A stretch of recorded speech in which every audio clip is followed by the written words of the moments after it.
So I'm just starting disassembly of the RA474 differential. This one happens to be the front, but it's the same as the rear, obviously, except for the fact that it's got this other gear behind it there.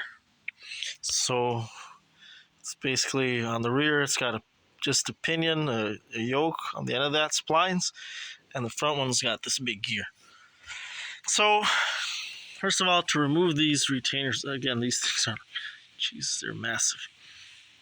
The bolt is a 1 1/8 size head, so you need a 1 1/8 socket. Probably need this. And then to remove the these threaded lockers here, you don't have to thread them off. I just tap them once I remove these U things here. I just tapped them and it came off. I don't know for reinstallation if you need to probably needs to be threaded on and then torqued to a certain specification, but to remove I didn't have to thread it off, just tap it out. It came off easily.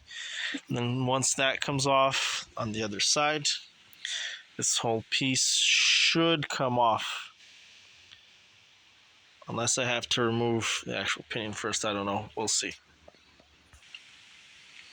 Alright, so I got her off, and I'm just gonna say this, I had to be very, very careful because this thing is very, very heavy.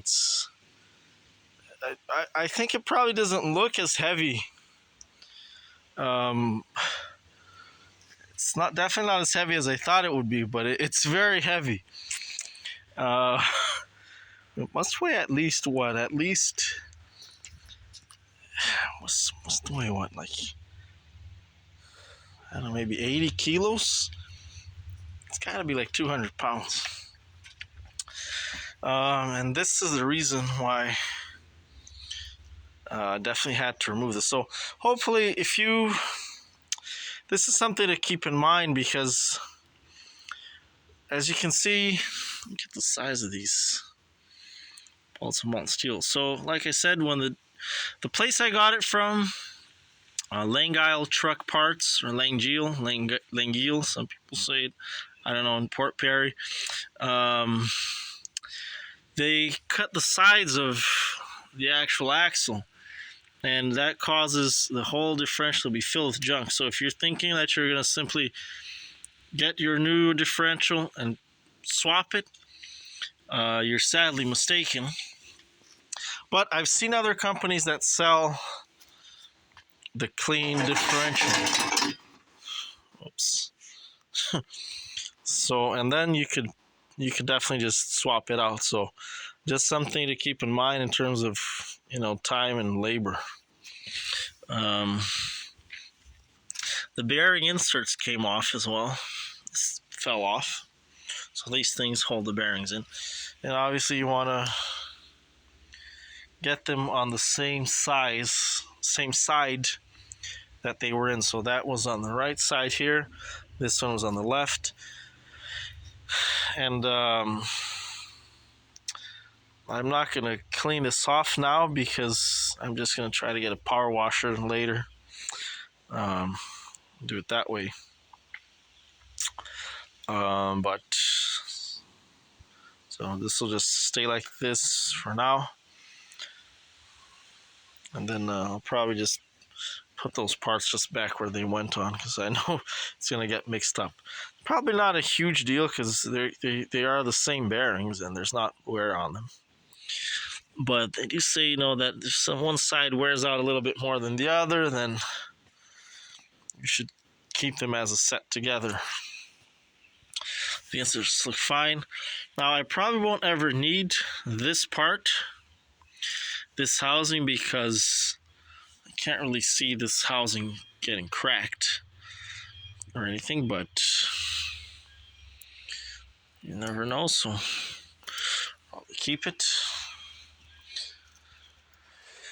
just in case. But the PDL housing, that's small and did crack, because when the pieces broke off inside, it went around the bearing, between the bearing, that round part, and the housing, and it wedged in there, and that wedge just caused the whole thing to basically expand, and then that cracked the inside of it. But that's what the RA474 differential looks like. Yeah, there's a lot of junk in there.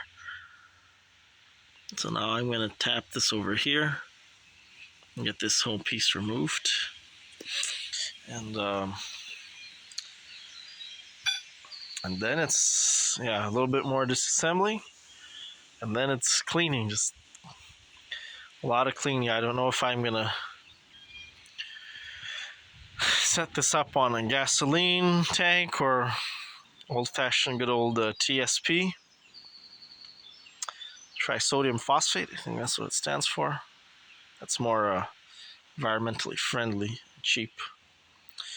And then power wash it. We'll see what happens now. And you don't want to move these bearings, just it's all the crud that's inside them. Not sure how to get these bearings off. Maybe the shaft needs to be heated. I don't know if they just come off or not. But won't really have to take it. It would be nice to get them off, but it's not absolutely necessary. I'm going to have to take a look at a manual for the RA474. I've got the parts list, parts diagram, but when time comes to reinstall everything, there's a proper torque, there's those shims, those gasket shims, and access spacers, so I want to do a good job on this. See you later.